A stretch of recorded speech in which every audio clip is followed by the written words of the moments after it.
നീണ്ട 58 ദിവസങ്ങൾ ശരശയ്യയിൽ കിടന്ന ഭീഷ്മർ ഉത്തരായന കാലമായപ്പോൾ തൻ്റെ ജീവൻ വെടിയാൻ തീരുമാനിച്ചു. അങ്ങനെ ഭഗവാൻ ശ്രീകൃഷ്ണന്റെ അനുവാദത്തോടെ ഭീഷ്മർ പ്രാണത്യാഗം ചെയ്യാൻ തീരുമാനിച്ചു.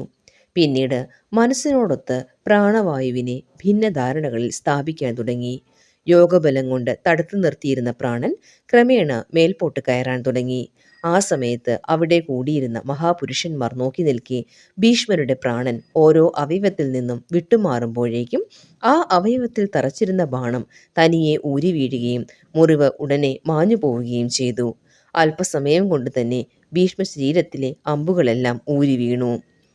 ശരീരത്തിലെ ദ്വാരങ്ങളെല്ലാം ബന്ധിച്ച് ഭീഷ്മർ പ്രാണനെ എല്ലാ വഴികളിൽ നിന്നും അകറ്റി ശിരസിലെത്തിച്ചു. അദ്ദേഹത്തിൻ്റെ ശിരസ് പൊട്ടിച്ചുകൊണ്ട് പ്രാണൻ ആകാശത്തേക്ക് പോയി. ആ സമയത്ത് ദേവന്മാർ പുഷ്പവൃഷ്ടി ചൊരിഞ്ഞു.